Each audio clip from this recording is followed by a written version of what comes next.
Okay. अस्सलाम वालेकुम बच्चों, बिस्मिल्लाहिर्रहमानिर्रहीम। हम लोग अपना आज का लेक्चर स्टार्ट करते हैं न्यूरो सर्जरी के ऊपर, न्यूरो ट्रॉमा के ऊपर। मैंने आप लोगों को पिछले लेक्चर्स में भी ये वाली बात की थी कि एक प्रिंसिपल है, एक डॉक्ट्रिन है जो कि ब्रेन से रिलेटेड है, उसको आप लोगों ने स्टडी करना है। That is known as Monro Kellie doctrine. What is Monro Kellie doctrine? ये आप लोगों को फिगर के अंदर यहाँ पे अगले इमेज में दिया हुआ भी है। ठीक है, मैंने अभी आप लोगों के लिए गूगल इमेजेस ओपन करके आप लोगों को मैं ये चीजें शो कर रहा हूँ जो बिल्कुल बेसिक प्रिंसिपल्स हैं। उसके बाद हम लोग आगे मूव ऑन करते हैं। बच्चे आप लोग ये देखिएगा, ये जो पहली फिगर है, जो फिगर नंबर ए इसने मेंशन किया है, इसको जरा आप लोग गौर से देखें। फिगर ए में ये शो किया गया है कि जो इंट्राक्रेनियल कैविटी है, इंट्राक्रेनियल जो स्पेस है, उसके अंदर क्या क्या चीज मौजूद है। नंबर वन, उसके अंदर ब्रेन का अपना वॉल्यूम है। नंबर टू, उसके अंदर आर्टीरियल वॉल्यूम है। नंबर थ्री, उसके अंदर वीनस वॉल्यूम है। और नंबर फोर, उसके अंदर सीएसएफ का वॉल्यूम है। अब बात ये समझने वाली है कि जो इंट्राक्रेनियल कंपार्टमेंट है that is made up of bone. Cranial bones हैं जिनके अंदर ये सारा सेमी सॉलिड मटेरियल या फ्लूइड मटेरियल मौजूद है। ठीक है, आपको पता है कि ब्रेन की कंसिस्टेंसी भी सॉफ्ट है। तो इस प्रिंसिपल के अकॉर्डिंग मोनरो कैली डॉक्ट्रिन का जो प्रिंसिपल है ये कहता है कि एक फिक्स्ड बोनी कंपार्टमेंट के अंदर जब भी चेंजेस आती हैं प्रेशर की, तो एक चीज को बढ़ना होता है, दूसरी चीज को घटना होता है। यानी कि इस बात का क्या मतलब है, ब्रेन वॉल्यूम तो हमेशा कांस्टेंट रहेगा, वो कभी भी इंक्रीज डिक्रीज नहीं करता। ठीक है, फिजियोलॉजिकल कंडीशंस के अंदर। लेकिन डिफरेंस यहां आ सकता है कि फॉर एग्जांपल अगर किसी पेशेंट का इंट्राक्रेनियल प्रेशर जो है वो इंक्रीज कर गया है, तो उसकी वजह ये हो सकती है कि मे बी जो सीएसएफ है वो ज्यादा प्रेशर एक्सर्ट कर रहा है, तो उसके कॉरेस्पॉन्डिंगली जो आर्टीरियल और वीनस प्रेशर होगा वो कम हो जाएगा। यानी कि किसी ना किसी एक चीज को कम होना पड़ेगा दूसरी चीज की ज्यादती को, दूसरी चीज की एक्सेस को बर्दाश्त करने के लिए। That is known as Monro Kellie doctrine. ये मैं आप लोगों को अगली इमेज में भी दिखाता हूं। इसने बिल्कुल क्लियरली मोन्डो कैली जो था, बेसिकली दो साइंटिस्ट का एक रिलेशन है ये, इन्होंने डिस्क्राइब किया। An increase in volume of any of the three components brain, blood और CSF must be at the expense of the other two beyond the autoregulation. यानी कि ये जो तीन कंपोनेंट्स मिलके बनाते हैं जो कि इंट्राक्रेनियल प्रेशर के लिए रिस्पॉन्सिबल हैं, तो इनके अंदर से कम दो के अंदर कोई ऐसी चेंजेस आनी चाहिए जो कि तीसरी की एक्सेसिव चेंजेस को बर्दाश्त करने की एबिलिटी रखती हो। अब बच्चे आप ये देखें कि जो ब्रेन है ये बेसिकली एक सॉलिड मटेरियल है। ऑल्दो ये सॉफ्ट कंसिस्टेंसी का है, लेकिन ये लीस्ट कंप्रेसिबल है। तो जो चेंजेस आती हैं बेसिकली प्रेशर की, वो या तो ब्लड के अंदर आती हैं या फिर वो सीएसएफ के अंदर आती हैं। ये आपका बच्चे मोन्डो कैली डॉक्ट्रिन है। इस इमेज की भी बेशक आप लोग पिक्चर ले सकते हैं, बहुत इंपॉर्टेंट है ये, और आप लोगों से वाइवा के अंदर ये क्वेश्चन पूछा जा सकता है। अब हम लोग बच्चे अल्लाह का नाम लेके सबसे पहले जो डायग्राम इसने जो पिक्चर दी हुई है, मैंने आप लोग के लिए जो बुक चूज किया that is known as Shri Ram Bhatt. बहुत ही जबरदस्त बुक है ये, जिसको हम लोग सर्जरी वाले एसआरबी मैनुअल भी कहते हैं। ठीक है, एसआरबी मैनुअल के नाम से ये बुक आती है, बहुत ही अच्छी बुक है। मैंने इसको डिटेल में स्टडी किया है इस चैप्टर को यहाँ से, तो ये मुझे बहुत अच्छा लगा। यहाँ पे बड़ा सफिशिएंट किस्म का, बड़ा एडिक्वेट, यानी कि आप लोगों को बेले पे जाने की भी जरूरत नहीं है। बेले के अंदर जो न्यूरो सर्जरी के चैप्टर्स दिए हैं उसके अंदर इमरजेंसी न्यूरो सर्जरी का चैप्टर अलग है और इलेक्टिव वाला अलग है, एक जगह पे कंपोज नहीं है। यहाँ की जो लैंग्वेज है खास तौर पे न्यूरो सर्जरी के चैप्टर को समझने के लिए वो बड़ी इजी है, इसलिए मैंने इसको चूज किया है। तो हम लोग इसके तमाम जितने भी इंपॉर्टेंट टॉपिक्स हैं उसको स्टडी करते हैं। सबसे पहले आपको ये पता होना चाहिए, ये पहली बात ये कह रहा है कि जो हेड इंजरीज होती हैं वो दो तरह की हो सकती हैं। मेरा एरो को आप लोग कॉन्स्टेंटली फॉलो करेंगे। ओपन इंजरीज भी हो सकती हैं, क्लोज इंजरीज भी हो सकती हैं। डिपेंड इस बात पे करता है कि सीएसएफ लीकेज है या नहीं है।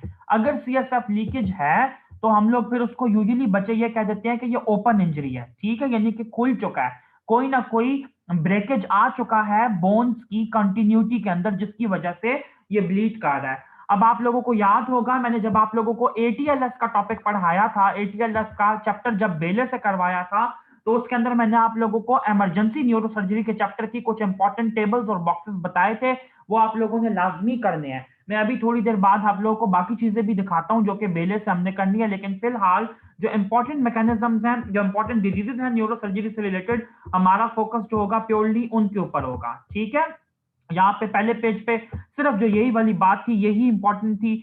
अच्छा, उसके बाद बच्चे जो नेक्स्ट अभी हम लोग जहाँ से हम लोग रियल स्टडी करने लगे हैं, तो सबसे पहले आपको ये पता होना चाहिए कि हीमाटोमा कौन कौन से होते हैं। एक्स्ट्रा ड्यूरल हीमाटोमा होता है, सब ड्यूरल हीमाटोमा होता है, ठीक है। साथ ही साथ बच्चे सब एरेक्नॉइड हेमरेज हो सकता है और इंट्रासेरिब्रल हेमरेज होता है। ये चार मेन टाइप्स के जो हेमरेजेस हैं ये ब्रेन के अंदर पाए जाते हैं। अब सबसे पहला जो बच्चे मैं आप लोगों को बताना चाहूंगा, लेकिन इसको समझाने से पहले आप लोगों की एनाटॉमी थोड़ी सी यहाँ पे रिवाइज करवाता चलूं ताकि आप लोगों को कॉन्सेप्ट बिल्ड हो जाए। फॉर एग्जाम्पल, अगर ये क्रेनियल कैविटी है तो क्रेनियल कैविटी के अंदर आपकी दो तरह की पेरियोस्टियम मौजूद होती है, ठीक है। अब आप लोगों ने याद रखना है कि वो पेरियोस्टियम कौन कौन सी होती है। एक हम लोग कहते हैं बेसिकली कि पेरियोस्टियम की दो मॉडिफिकेशन है। एक को बच्चे हम लोग कहते हैं कि जो बिल्कुल बोन के साथ एडहेरेंट है, ठीक है, और जो अंदर एरेक्नॉइड मैटर के साथ इन कांटेक्ट मतलब आएगी, दैट इज नोन एज एंडोस्टियम, ठीक है। यानी कि ड्यूरा मैटर की दो लेयर्स यहाँ पे हो गई, ठीक है। एंडोस्टियम और पेरियोस्टियम, ये आपने इंपॉर्टेंट बात अब इसके अंदर याद रखनी है। सॉरी, ड्यूरा मैटर की नहीं, बल्कि ये इस बोन की, स्कल की बोन की अपनी दो ये लेयर्स हैं, ठीक है। नेक्स्ट बच्चे, अब आप लोगों को ये पता होना चाहिए कि जो आपकी तीन लेयर्स की अरेंजमेंट है वो कैसे है। सबसे जो इनर मोस्ट है, जो ब्रेन के पैरेन्काइमा को कवर कर रही है, that is known as pia mater. उसके बाद बच्चे जो कवरिंग आती है that is known as arachnoid mater, ठीक है।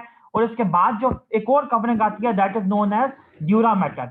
और हम लोग ये कहते हैं कि जो ड्यूरा मैटर होती है इसकी फर्दर मॉडिफिकेशंस होती हैं। एक सेकंड के लिए वेट कीजिए जी। बच्चे, मैंने आप लोगों के साथ ये इमेज शेयर किया आप लोगों को बेसिक एनाटॉमी दिखाने के लिए। मैंने ये डाउनलोड भी करके रखा था लेकिन मेरे माइंड में नहीं आया, इसलिए मैंने डायरेक्टली अभी यही निकाल लिया है। ये देखें बच्चे के इसके अंदर इसने एनाटॉमी क्या बताई है एपिड्यूरल और सब ड्यूरल हीमाटोमास की। जो एपिड्यूरल हीमाटोमा है ये बेसिकली ड्यूरा मैटर के ऊपर है, ठीक है। इसको हम लोग एक्स्ट्रा ड्यूरल हीमाटोमा भी कहते हैं। इसके अंदर ड्यूरा मैटर जो है वो पील ऑफ हो गई है, स्कल से उतर गई है, ठीक है। दूसरा आप ये देखें कि जो सब ड्यूरल हीमाटोमा है वो डेवलप करता है यूजुअली ड्यूरा मैटर और एरेक्नॉइड मैटर के बीच में जो पोटेंशियल स्पेस होती है, जिसको हम लोग कहते हैं सब ड्यूरल स्पेस, वो बिल्कुल पोटेंशियल स्पेस होती है। ये आपने याद रखना है, ठीक है। अच्छा, यहाँ पे जो अगली इमेज है उसी को बताते हुए मैं आप लोगों को पहले डिफरेंसेस जो है वो कवर करवा दूं, क्योंकि मैंने आप लोगों को यही वाले डिफरेंसेस करवाने थे। आप लोग इसकी पिक्चर भी लेके रख सकते हैं या फिर आप लोग जाके खुद विकीपीडिया गूगल इमेजेस पे सर्च भी कर सकते हैं कि एपिड्यूरल हीमाटोमा और सब ड्यूरल हीमाटोमा में क्या क्या डिफरेंस होता है। पहला डिफरेंस आपको यह पता होना चाहिए कि किन लेयर्स के बीच में हीमाटोमा बन रहा है। तो एपिड्यूरल जो हेमरेज है, इसका जो हीमाटोमा है वो स्कल के और ड्यूरा मैटर की एंडोस्टियल लेयर के बीच में जमा हो रहा है, ठीक है।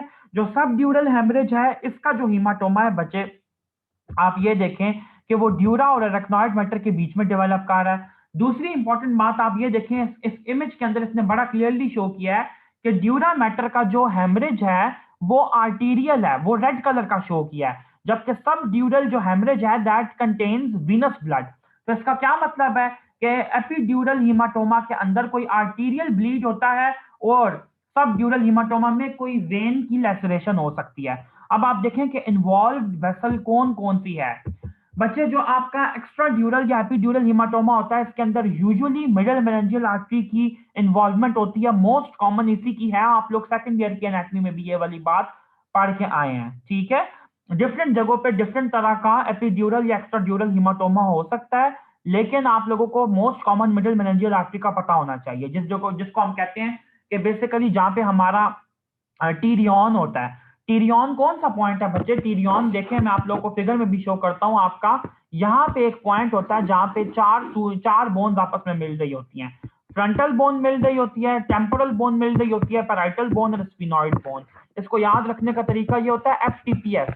एफसीपीएस के बजाय आप लोग एफटीपीएस याद रखें। ये वो पॉइंट है जहां पे टीरियन होता है, ठीक है, जिस जगह पे दो से ज्यादा सूचर्स मिल रहे हैं और इन बोन्स के बीच में एक्चुअली सूचर्स जो हैं वो एग्जिस्ट कर रहे हैं। ये बात अब मैंने क्लियर कर दी। जबकि सब ड्यूरल हीमाटोमा में जो ब्रिजिंग वेन्स होती हैं जो कि ड्रेन कर रही हैं ब्रेन को इनटू ड्यूरल वीनस साइनसेस, उनका लेसरेशन हो सकती है, वो फट सकती हैं, जिसकी वजह से सब ड्यूरल हीमाटोमा हो जाता है। सिम्टम्स की अगर बात की जाए बच्चे, तो एपिड्यूरल हीमाटोमा की कैरेक्टरिस्टिक बात होती है ल्यूसिड इंटरवल, ठीक है। व्हाट इज ल्यूसिड इंटरवल, मैं इस चीज को यहाँ पे बिल्कुल क्लियर कट बता दूं, थर्ड ईयर के अंदर आप लोग फोरेंसिक मेडिसिन के अंदर भी ल्यूसिड इंटरवल पढ़ के आए हैं, उसके बाद आप लोगों ने, उससे पहले आप लोगों ने सेकंड ईयर के अंदर एनाटॉमी में भी ये वाली बात पढ़ी है, और अभी भी मैं इसको क्लियर कर दूं। बच्चे ल्यूसिड इंटरवल ये होता है कि फॉर एग्जांपल अगर कोई पेशेंट जो है उसको कोई एक्सीडेंट हुआ है जिसकी वजह से उसको एक्स्ट्रा ड्यूरल हिमाटोमा हुआ है, तो सबसे पहले उसका कॉन्शियसनेस जो होगा, जो उसका कॉन्शियस लेवल होगा, वो डिटेरियोरेट करेगा, वो खत्म हो जाएगा, वो कम हो जाएगा, वो खराब हो जाएगा। ठीक है। कॉन्शियस लेवल डिटेरियोरेट करने के बाद एक फेज ऐसा आता है कि वो इंप्रूव करने लग जाता है, और इंप्रूव करने के बाद दोबारा उसका अनकॉन्शियसनेस का फेज आता है, और उसकी डेथ जो होती है वो इमिनेंट हो सकती है। ठीक है।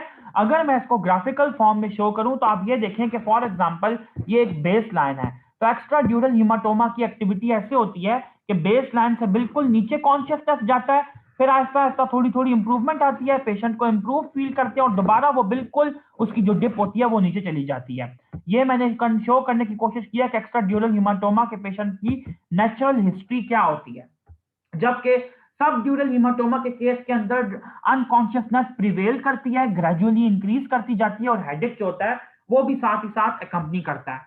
अगर सीटी की अपेयरेंस की बात की जाए तो एक्स्ट्रा ड्यूरल हिमाटोमा का जो लीजन होता है वो हमेशा बाय कन्वेक्स अपेयर होता है, जिसको हम लोग कहते हैं लेंस शेप्ड हेमरेज है। ये देखें, आपको बिल्कुल क्लियरली इसने सीटी स्कैन में ये वाला इमेज शो कर दिया है, जबकि सब ड्यूरल हिमाटोमा के केस के अंदर ये देखें बिल्कुल आधे चांद की तरह सेमी ल्यूनर क्रीसेंट शेप का हेमरेज यहाँ पे मैनिफेस्ट होता है। ठीक है। अब मैं आप लोगों को इसके लिए एक और इमेज यहाँ पे दिखाता हूँ ताकि फर्दर क्लियर हो जाए। ये जरा गौर से देखिएगा आप लोग, एपिड्यूरल हीमाटोमा में इसने लेंस शेप जो है ओपेसिटी इसको शो किया हुआ है, और जो सब ड्यूरल हीमाटोमा है इसके अंदर इसने क्रीसेंट शेप शो किया हुआ है। ठीक है। और साथ ही साथ ये देखें, जो मिड लाइन है दो ब्रेन के सेरिब्रल हेमिस्फीयर्स के बीच में, ये भी जरा शिफ्ट हुई हुई है। क्यों? ये क्यों शिफ्ट हुई है? ये इस वजह से शिफ्ट हुई है क्योंकि कॉन्ट्रालैटरल साइड के ऊपर हीमाटोमा प्रेशर एक्सर्ट कर रहा है। तो एपिड्यूरल और एक्स्ट्रा ड्यूरल हीमाटोमा के ये इंपॉर्टेंट डिफरेंसेस आप लोगों को लाजमी पता होने चाहिए। अब बच्चे, अगर हम लोग बुक को फॉलो करें तो बुक से पढ़ना हमारे लिए काफी आसान हो जाएगा। मैंने आप लोगों को पहले ही बता दिया कि इसके लिए इंपॉर्टेंट साइट्स कौन सी हैं। ठीक है। और कौन सी आर्टरी की इन्वॉल्वमेंट है ये भी बता दिया। ल्यूसिड इंटरवल में एक दफा आप लोगों को लाजमी पढ़ाना चाहूंगा। ये देखें, यहाँ पे इसने बहुत क्लियरली आखिरी पॉइंट में मेंशन किया है, immediately after injury, there is transient loss of consciousness and patient soon becomes normal. Later, after 6 to 12 hours, he again falls ill and the condition deteriorates. This is the time taken to develop raised intracranial pressure, coning and its effect. This crucial time gap, which is unnoticed and often missed, is called as lucid interval. ये जो time gap होता है जिसको हम लोग अक्सर miss कर देते हैं, इसको हम लोग कहते हैं ल्यूसिड इंटरवल। ये क्लिनिकल फीचर्स जहां पे इसने मेंशन किया वहां पे सेकंड पॉइंट में भी इसने ये वाली बात बिल्कुल क्लियरली मेंशन कर दिया है। Patient soon regains consciousness and again after 6 to 12 hours starts deteriorating. ठीक है। ल्यूसिड इंटरवल की डेफिनेशन अब आप लोगों को लाजमी आनी चाहिए। अच्छा, उसके बाद बच्चे क्लिनिकल फीचर्स में बहुत ज्यादा कॉमनली आपकी यूनिवर्सिटी में जो सिनेरियो आता है वो पूरा का पूरा इस पैराग्राफ में छुपा हुआ है, जो कि थर्ड पॉइंट इसने लिखा है। मैं आप लोगों के लिए ये भी इंपॉर्टेंट रीड कर रहा हूं और फिर मैं आप लोगों को समझाता हूं। बच्चे, होता यह है कि पेशेंट जो होता है वो प्रेजेंट करता है कंफ्यूजन के साथ, इरिटेबिलिटी के साथ, ड्राउजीनेस के साथ, और इवन उसको हेमीपैरेसिस हो सकता है सेम साइड का जहां पे उसको इंजरी हुई है। फॉर एग्जांपल, अगर एक पेशेंट को राइट साइड का एक्स्ट्रा ड्यूरल या एपिड्यूरल हीमाटोमा है तो वो राइट साइड का हेमीपैरेसिस भी डेवलप कर सकता है। नेक्स्ट अब आगे देखें आप क्या लिखा हुआ है। के शुरू शुरू में प्यूपिलरी कंस्ट्रक्शन होती है, उसके बाद प्यूपिलरी डायलेटेशन हो जाती है सेम साइड की आई पे। ठीक है। और Aahista Aahista patient fully unconscious हो जाता है। इसको हम लोग कहते हैं हचिनसन प्यूपिल, ये आप लोग पहले भी पढ़ के आए हैं। ठीक है। हचिनसन प्यूपिल के अंदर बच्चे बेसिकली बात इसने ये मेंशन की है कि डायलिटेशन आपको पैराडॉक्सिकली यहाँ पे मिल रही है। ठीक है। उसके बाद एक इसने रीजन भी साथ बता दिया है कि प्यूपिलरी कंस्ट्रक्शन जो होती है स्टार्ट में वो ऑक्यूलोमोटर नर्व की, इप्सिलैटरल ऑक्यूलोमोटर नर्व की इरिटेशन की वजह से होती है, क्योंकि जो टेम्पोरल लोब होता है वो यूजुअली हर्निएट कर जाता है। या आप लोग फर्दर इसकी डिटेल भी यहाँ पे रीड कर लेंगे। ठीक है। अच्छा जी, इसके अलावा बच्चे जब भी इंट्राक्रेनियल प्रेशर रेज होता है तो आप लोगों को ये बात लाजमी पता होनी चाहिए कि व्हाट इज कुशिंग्स रिफ्लेक्स। ये बहुत इंपॉर्टेंट आप लोगों का वाइवा क्वेश्चन है, कहीं ना कहीं सर्जरी या पीड्स में आप लोगों से लाजमी ये वाली बात पूछी जाएगी। तो अब आप लोग देख लो बच्चे कि इसके अंदर क्या होता है। कुशिंग रिफ्लेक्स ऐसा रिफ्लेक्स है जो ये कहता है कि जब भी ब्रेन के अंदर इंट्राक्रेनियल प्रेशर इंक्रीज करता है तो तीन चीजें सामने आती हैं। सिंपैथेटिक नर्वस सिस्टम एक्टिवेट होता है, जिसकी वजह से जो ब्लड प्रेशर होता है वो इंक्रीज कर जाता है। उस ब्लड प्रेशर को कंपेंसेट करने के लिए पेशेंट को रिफ्लेक्स ब्रेडिकार्डिया होता है, ठीक है। और जो उसकी रेस्पिरेशन होती है बच्चे, वो इरेगुलर हो जाती है। ये इंपॉर्टेंट तीन फीचर्स हैं कुशिंग रिफ्लेक्स के, ये आप लोगों को लाजमी आने चाहिए हर हाल में। मुझसे खुद पीड्स का जो वाइवा था उसके अंदर मुझसे एग्जामिनर ने ये वाली बातें सुनी थी, इसलिए मैंने आप लोगों को कहा कि कुशिंग जो ट्रायड है, बेसिकली कुशिंग रिफ्लेक्स भी जिसको हम कह देते हैं, ये आप लोग लाजमी याद रखें। ये तीनों चीजें इसने यहाँ पे मेंशन की हुई हैं, ठीक है। अच्छा जी, उसके बाद बच्चे अगर इन्वेस्टिगेशन की बात की जाए तो एक्सरे के अंदर टेम्पोरल बोन का फ्रैक्चर शो हो सकता है, ठीक है। इसके अलावा सिटी स्कैन जो होता है वो हमेशा डायग्नोस्टिक होता है, उसके अंदर बायकन्वेक्स लेंस शेप्ड अपीयरेंस होती है एक्स्ट्राड्यूरल हीमाटोमा की, जो मैं आप लोगों को ऑलरेडी दिखा भी चुका हूं। अब ट्रीटमेंट की अगर बात की जाए तो इसका जो इमीडिएट ट्रीटमेंट है बच्चे, वो सर्जिकल इंटरवेंशन ही है, जिसके अंदर हम लोग क्रेनियोटमी करते हैं, ठीक है। क्रेनियोटमी करके बच्चे बेसिकली हम लोग क्या करते हैं कि क्लॉट को क्लीन करने की कोशिश करते हैं, ठीक है। अब आपने ये एक बात याद रखनी है कि चूंकि ये वाला हीमाटोमा एक्स्ट्रा ड्यूरल था, एपीड्यूरल था, तो हम लोग ड्यूरा मैटर को ओपन नहीं करते, बल्कि उसके ऊपर से ही क्लॉट को एवैक्यूएट करते हैं और ड्यूरा को फिक्स करते हैं गैलिया अपोन्यूरोटिका के साथ। गैलिया अपोन्यूरोटिका को आप लोगों को पता है कि ये बेसिकली स्कैल्प की लेयर्स होती हैं, ठीक है। इनके साथ इसको फिक्स करते हैं, जिनको हम लोग कहते हैं hitching of the dura, hitch stitches भी इसको हम कहते हैं। और पोस्ट ऑपरेटिवली और प्री ऑपरेटिवली दोनों पेशेंट को मतलब पहले भी और बाद में एंटीबायोटिक्स और एंटी कन्वल्सेंट्स दी जाती हैं। अब यहाँ पे इसने शॉर्टली ये प्रोसीजर अच्छे तरीके से एक्सप्लेन किया है, इसको आप लोग प्रॉपरली याद कर सकते हैं और बाकी जगहों पे भी जहां पे क्रेनियोटमी का जिक्र आए वहां पे आप लोग जिक्र कर सकते हैं इसका। लेकिन एक बात हमेशा याद रहे कि जहां पे एक्स्ट्रा ड्यूरल हीमाटोमा आएगा वहां पे आपने लिखना है कि हम लोग ड्यूरा मैटर को ओपन नहीं कर रहे। लेकिन फॉर एग्जांपल अगर सब ड्यूरल हीमाटोमा का केस आता है तो फिर आपने मेंशन करना है कि हम लोग ड्यूरा मैटर को इंटरवीन करेंगे, उसको इन्वेड करेंगे, ठीक है। अब नेक्स्ट आप ये देखें कि जो सब ड्यूरल हीमाटोमा है इसकी टू बेसिक टाइप्स हैं, एक्यूट हो सकता है और क्रॉनिक हो सकता है। अब हम लोग को ये ऑलरेडी क्लियर हो चुका है कि दोनों केसेस के अंदर जो इन्वॉल्वमेंट है वो वेन्स की ही है, ठीक है। डिफरेंस बेसिकली ये है कि जो एक्यूट है वो सडनली डेवलप करता है और ट्रॉमा के बाद डेवलप करता है और प्रोग्रेसिव होता है। दूसरी चीज आप लोगों को ये बिल्कुल क्लियर होनी चाहिए कि सब ड्यूरल हीमाटोमा के अंदर ल्यूसिड इंटरवल नहीं मिलता।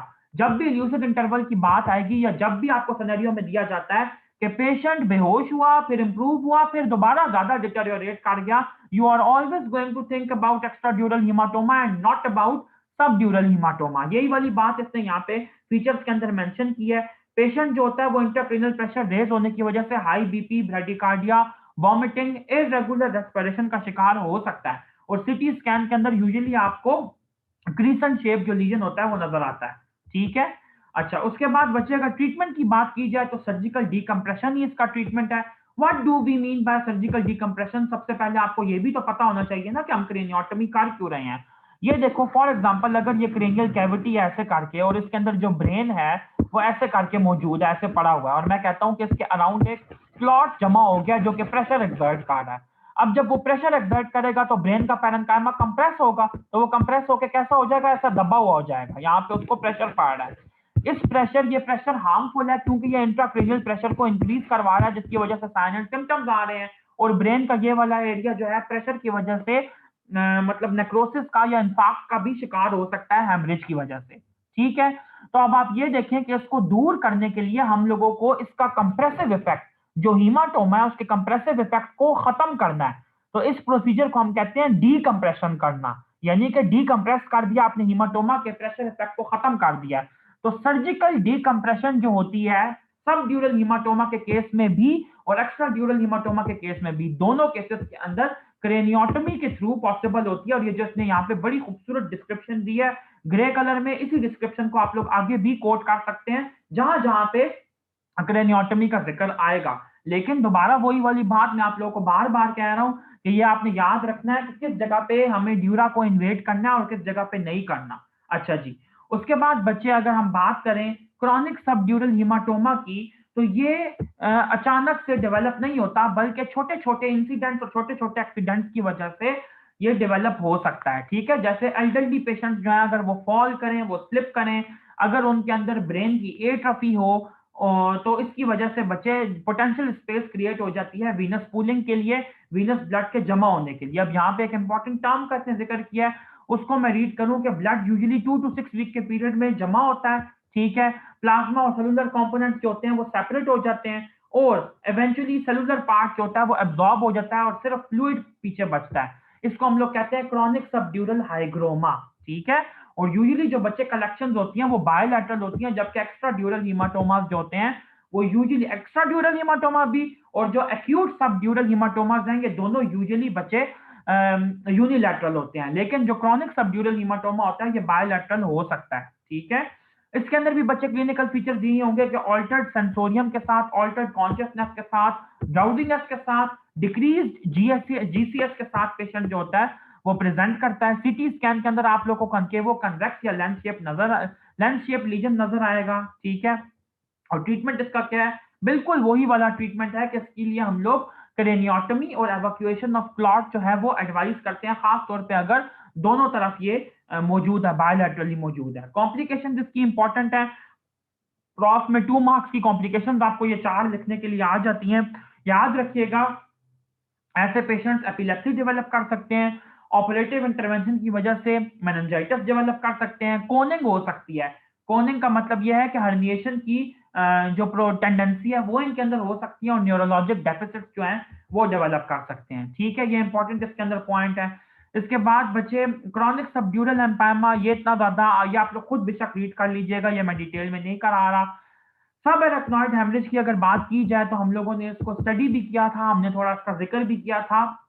मेडिसिन के अंदर बेसिकली जो सब एरेक्नॉइड हेमरेज का टॉपिक है वो सर्जरी के अंदर यूजुअली नहीं आता, वो मेडिसिन उसको फॉलो करती है, ठीक है। लेकिन मैं आप लोगों को फिर भी ये बता देता हूं कि सब एरेक्नॉइड हेमरेज की जो मोस्ट कॉमन कॉज होते हैं वो होते हैं इंट्राक्रेनियल एन्यूरिज्म, ठीक है। और कौन से इंट्राक्रेनियल एन्यूरिज्म, सर्कल ऑफ विलियस के जो एन्यूरिज्म होते हैं, जिनको हम लोग बैरी एन्यूरिज्म्स भी कहते हैं। अब आप लोगों को ये 4th ईयर की पैथोलॉजी की एक बात याद कराता चलो, तो एन्यूरिज्म्स की बेसिकली 2 टाइप्स होती हैं, फ्यूजिफॉर्म एन्यूरिज्म्स हो सकते हैं, या फिर आप ये कह लें कि स्पिंडल शेप जो होते हैं वो हो सकते हैं, ठीक है। सेक्युलर सेक्युलर एन्यूरिज्म्स हो सकते हैं या फ्यूजिफॉर्म हो सकते हैं।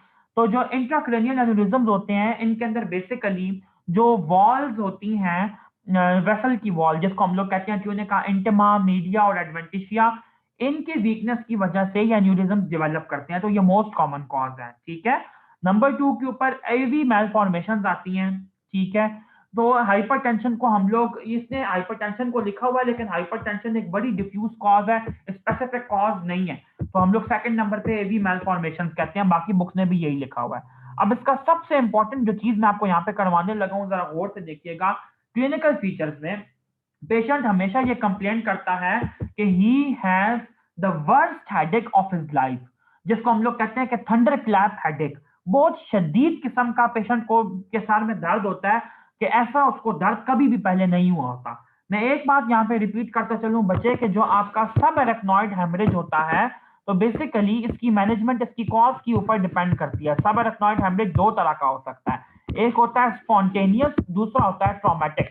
स्पॉन्टेनियस सब एरेक्नॉइड हेमरेज जो होता है, बच्चे वो बैठे बिठाए बैरी एन्यूरिज्म्स की वजह से या एवी मेलफॉर्मेशन की वजह से जो वेसल फटती है, सब एरेक्नॉइड स्पेस के अंदर ब्लड एक्यूमुलेट हो जाता है। और आप लोगों को ये बात बिल्कुल क्लियर है कि सब एरेक्नॉइड स्पेस में नॉर्मली सीएसएफ फ्लो करता है और वहां पे वेसल्स गुजरती हैं, तो अगर वो वेसल्स फटेंगी तो ब्लड जो होगा वो क्लॉट कर जाएगा, जमा हो जाएगा सीएसएफ के कंपार्टमेंट में, यानी कि सब एरेक्नॉइड स्पेस में, जिसकी वजह से सीएसएफ का जो आउटफ्लो होगा वो भी इंपेयर हो जाएगा। इस वजह से भी इंट्राक्रेनियल प्रेशर इंक्रीज करेगा, क्योंकि सीएसएफ का आउटफ्लो प्रॉपर नहीं हो पा रहा, और दूसरा इस वजह से भी इंट्राक्रेनियल प्रेशर इंक्रीज करेगा क्योंकि मैस इफेक्ट्स आ रहे हैं, ब्लड के जमा होने की वजह से, क्लॉट के जमा होने की वजह से मैस इफेक्ट्स आ रहे हैं, ठीक है।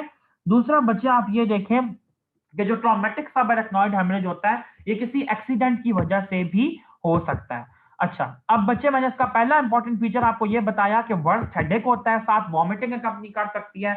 इंट्राक्रेनियल प्रेशर के साइन एंड सिम्टम्स जो इंक्रीज होते हैं वो सामने आ सकते हैं, जो हमने पहले भी डिस्कस किए हैं।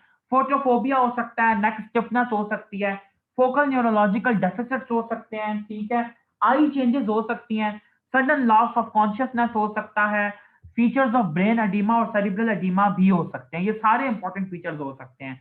और एक बात यहाँ पे मैं को रिलेट करता चलूं कि एक्स्ट्रा ड्यूरल हीमाटोमा और सबएरेक्नॉइड हेमरेज दोनों के अंदर थर्ड नर्व यानी कि ऑक्यूलोमोटर नर्व की इन्वॉल्वमेंट हो सकती है। तो उसकी वजह से टोसिस और डायलेटेड प्यूपल आपको दोनों कंडीशंस के अंदर मिल सकता है। फिर ऐसी कौन सी चीज है जिसकी बेस पे हम लोग एक्स्ट्रा ड्यूरल हीमाटोमा और सब एरेक्नॉइड हेमरेज को डिफरेंशिएट कर सकते हैं? सबसे पहली बात है बच्चे हिस्ट्री।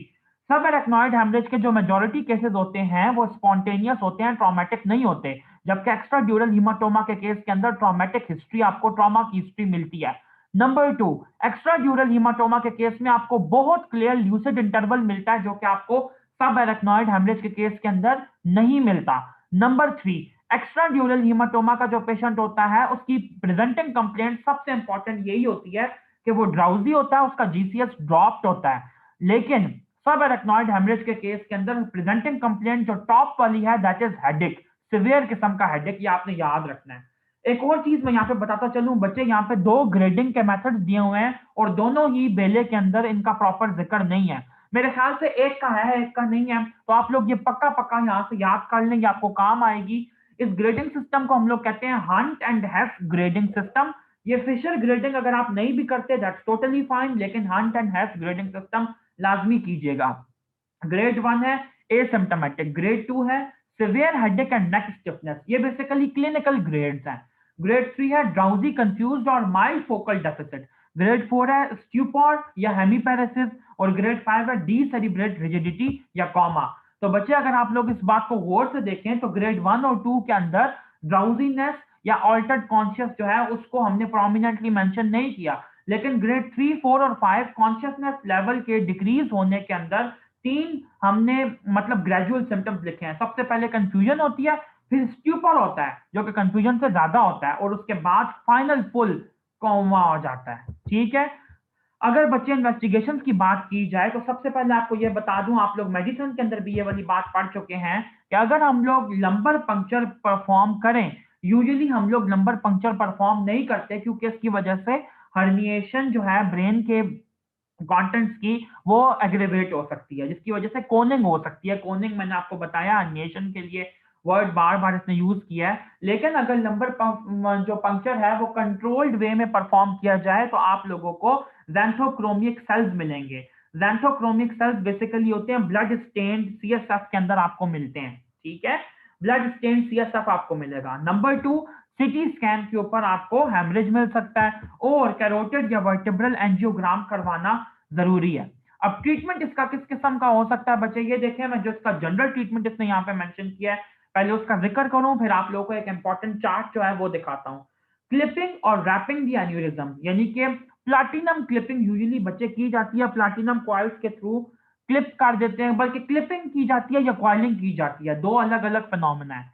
जो क्लिपिंग होती है उसके जरिए हम लोग एन्यूरिज्म को क्लिप कर देते हैं, बांध देते हैं, ताकि वो ब्लीड करने की टेंडेंसी ना रखे, फटने की टेंडेंसी ना रखें। इसके अलावा क्रेनियोटमी की जा सकती है, ligation of common carotid artery, therapeutic embolisation की जा सकती है।